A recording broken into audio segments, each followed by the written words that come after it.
Hi, my name is Braden, or K3DW on the Twisty Puzzles forum, and I just finished the other video that I made about a Sinterbox, and I thought, making that auto-generated Sinterbox, I thought that might be a pretty fun thing to do. So I decided I would do that right now, in fact. I'm just going to quickly go over, actually, a couple maybe minor mistakes that I made while I was making the other Sinterbox. Or maybe I wouldn't exactly call them mistakes, but it was the reason why at the end I had two of the beams overlapping and everything, and you'll see what I mean if I go through the linear patterns one by one. So first I started out with just these three beams, and it's easier now to see that there's not a big STL in the way. So started out with these three beams, then I did this linear pattern, that's all good. The second linear pattern I messed up because I only included these two beams. I should have included this beam as well. And it's easy to see now. It's really easy to see now that the other STL is gone. Or now that the STL is gone. So in this linear pattern 3, I believe I got all 4, which is good. In linear pattern 4, I did that one. I did this one wrong because I needed to only do 11. Okay. And then in linear pattern 5, yeah, see, I selected 2 beams, but I only really needed to select 1 beam because there was only one thing left to do. So there you go. And now that's better. And then we do the combine. There's going to be an error on the combine, I think. That's why it's taking so long. Nope, never. Yes, there's an error. Let's just delete this combine and just make a new one. So select all this. I believe I selected from the wrong direction. I should have selected from the right. In SolidWorks, there's actually a difference selecting from the right versus selecting from the left, but that doesn't matter right now. So combine all of those. This will again take a minute. The reason I'm only doing it now and not actually just correcting the video, making a new video, it doesn't actually matter that much because I got the same effect. This move face kind of messed up. You need to select 2 of the faces. That's why I said it was important. But anyway, so I fixed a couple of those issues there. Let's go ahead and save this, and in fact, let's go ahead and save this as a new testing file. So I thought, let's try out something like let's make some auto-generated Sinterboxes, just like this, but auto-generated. So if you know the dimensions, then you can just make one yourself. So I'll go Insert Table, Design Table. Auto create a design table. If you don't know what a design table is, they're one of the most incredible things in SolidWorks. I use them at my job all the time. And in fact, I can delete the move face. I don't really need that. These lights on here mean you need to rebuild. I believe the default shortcut for rebuild is Control B, because I know I didn't put that in there, but there's also a button right here. Yeah, Control B is on there. So let's rebuild. Okay. So it auto-generated a design table. Let's go ahead and open that in a new window. So it'll open up Excel. And here's Excel. So this is not just normal Excel. This is Excel in SolidWorks. Let's see what happened. Okay. This is Excel in SolidWorks. So you got all these different properties, and they're all just the different things that we used. So this was how wide the beam is right here. This was our 3 extrusion lengths of the beams. I don't remember which order we did the beams in. So that would be a good thing to check out. First I did, which one did I do first? I did Y, then X, then Z. I'm going to go into I'm actually going to go and change the order. No, I will not change the order. I will just be doing Y, X, then Z. Okay. Maybe next time if I make this from scratch instead of having an afterthought, then maybe next time. But for now it's Y, X, Z. So we could do this all in one line, but let's make a table. So I'll do dimensions, I'll do number of beams, so beams, and then I'll do spacing, because those are the 3 numbers that we really need. Let's extend those out a little bit. Let's add a grid. I like making things look nice. Basically, there's 10 numbers we need, except we only really need to enter in 7 of them. So first of all, let's do the beam width right here. Width is going to be 1.1 millimeters. So I'll put this equal to that. Now, the thing is, I could actually just leave it right here in this cell, but it doesn't really matter. This is going to be y, x, z because, again, wrong order over here. But that's okay. There's no right order. So let's say I want them to be, dimensions is basically going to be like the extrusion length.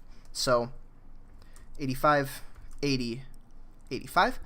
The number of beams, I believe, was 12, 12, 12, as far as I remember. I think. But even if it's not, it'll change to being that because we're making a generator. And the spacing. So that's an interesting way of it'll be an interesting way of calculating the spacing. So let's go over that. If you take the entire length of the Sinterbox, it will be, so the entire length of the Sinterbox, and this is just not a real equation, this is just mocking it up. The entire length of the Sinterbox will be, let me think about this for a second. It will be the number of beams you have minus 1 times the spacing, and then you add on the width at the end. If you don't see where I got that from, maybe draw yourself a picture of the Sinterbox, and maybe you'll get it then. If you still don't get it, feel free to ask me. I'm happy to answer, but I mean, I won't really spend too long on this. So this is basically a way of calculating the length. If you just algebraically then solve for spacing, we can go spacing is equal to length minus width over beams minus 1. Okay, so spacing right here is going to be length, let's go length minus width, but let's use the dollar signs. If you don't know what those are, look them up, they're incredible, over 12 minus 1. Okay, and then we can kind of copy this into the other destinations. Okay, so that looks pretty good. This is pretty close to this number, if you see, right? This number and this number are pretty close. And we just kind of generated all we need to do. So here, let's go set equal to that, set this equal to that, set this equal to that. What's interesting is when you change these values, it will actually change these inside of SolidWorks once you exit here. You don't have to press save or anything. It's really cool.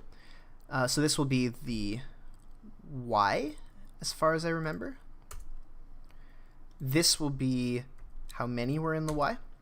This one right here is, I guess, the Z. I think I did the Z next. And then the number of beams in the Z. Here will be the X. It's not exactly the same, but it's very, very close, as you can see.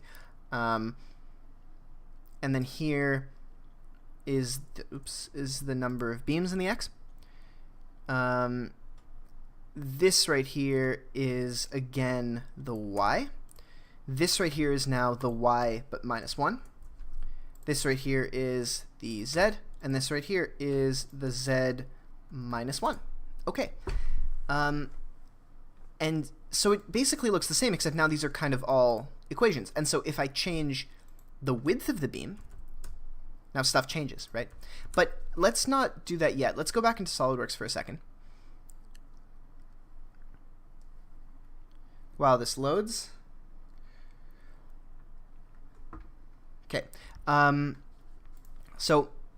Everything looks pretty good. If you want to measure stuff, you can measure from here to here, let's say.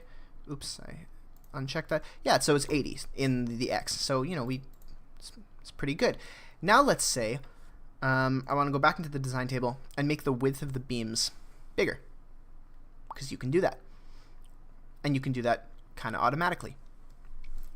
So instead of 1.1, let's go 1. Let's go 2. Let's go really crazy. Let's go 3. So now we exit that, and they'll be pretty big beams. Again, it takes a while to load, but wow, look at that. We made a Sinterbox, and it's completely hollow still, right? Like you take a cross section, here it is. But we made a Sinterbox that is now like ridiculous. I mean, this is more than you would never want to print this thing, because you would never be able to cut it open, and it'd be a waste of plastic and everything, waste of money. Here's another thing you might notice. There's no move face feature over here. Why? Because everything is exact now. Everything is exact. So this is the corner that's opposite the origin. The origin is over here. So this is the corner that's opposite the origin. But everything is exact. So you don't really need a move face to compensate for everything. There we are. That's kind of it. Although I will keep editing this for a moment, just to show you what the possibilities really are, because then you can get into configurations in SolidWorks. So instead of having this equal over here, let's actually leave it over here. So 1.1, this will actually be 85, 80, 85, and I'm doing this because I don't want them to be equations anymore. I want to edit them right here. Let's move stuff around too. So first I'm gonna move all this stuff out of the way. It's in my way. I'm gonna move this stuff over here just for a minute. So this right here is gonna be, let's put the Y, oops, wrong spot. That's YZ X. So in fact, let's move stuff around again because we want it to be XYZ. So this was YXZ. Let's make it K. So this, even though the actual boss extrude 2, 1, 3, it doesn't really matter. So now this stuff's in order. So this is the width. This is XYZ. This is actually, this right here is YZX. So let's just insert a column. Let's move this over. Oops. So this is now XYZ. And then this spacing is, again, YZ, except -1, but that's okay. We'll deal with that in a minute. Also, instead of 12, instead of equals AF5, which it is, let's go just 12, 12. So now these are actually set. This one is going to be equals that -1. This one is going to be equals that -1. So that, obviously, when you change this, that one will change as well. And then, which way? I think I had, again, YZX. So let's go X, Y,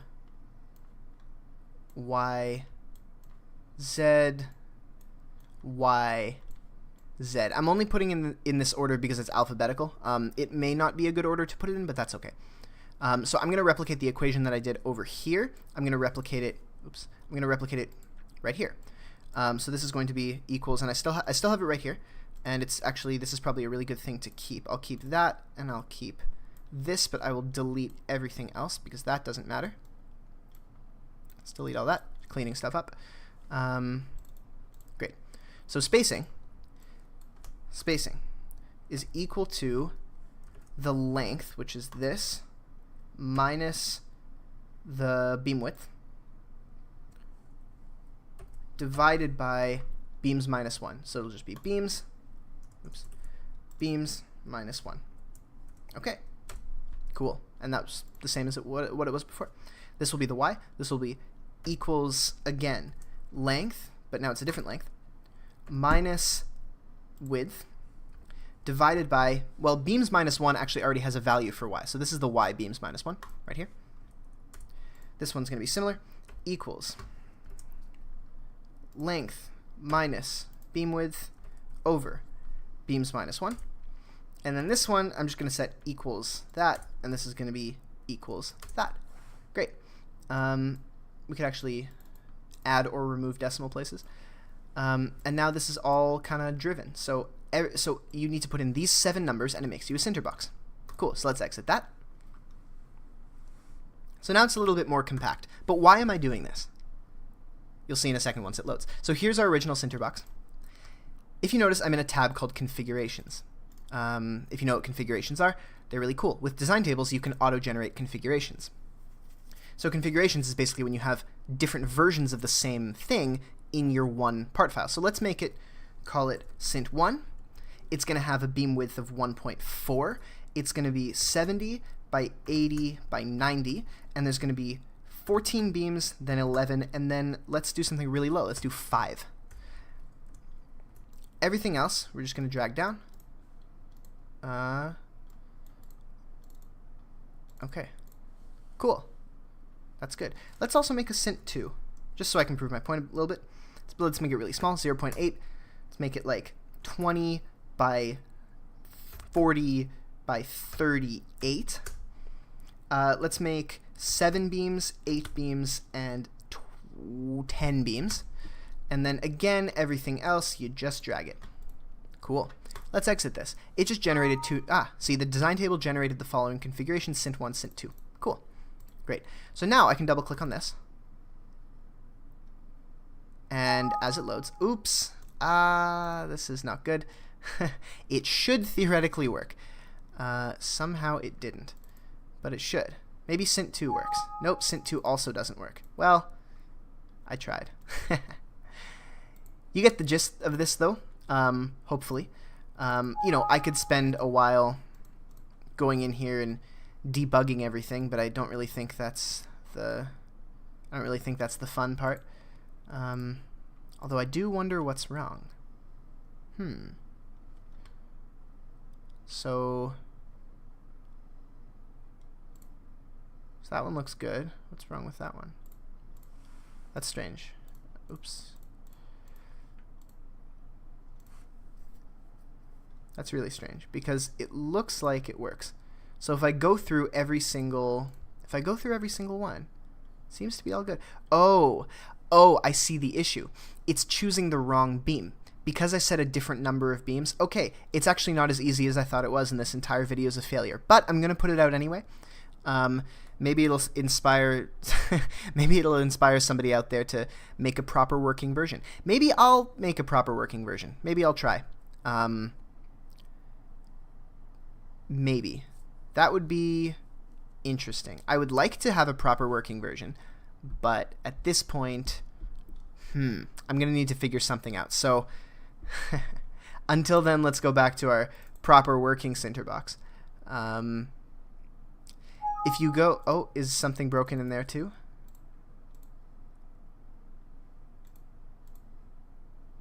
Ooh, something is broken here too. Nice. Okay, great. So everything is broken, and cool. But as you can see, this kind of thing theoretically could work if you could get it right. I'm just trying this right now for the first time. I thought that it would work. Turns out it didn't. Learning experience. Yeah, but if this interests you, I think you should try it. And if you get one that works, I would love if you would tell me about it, because I would like one that works. I'll keep trying, but off camera. So thank you to everybody who is still watching.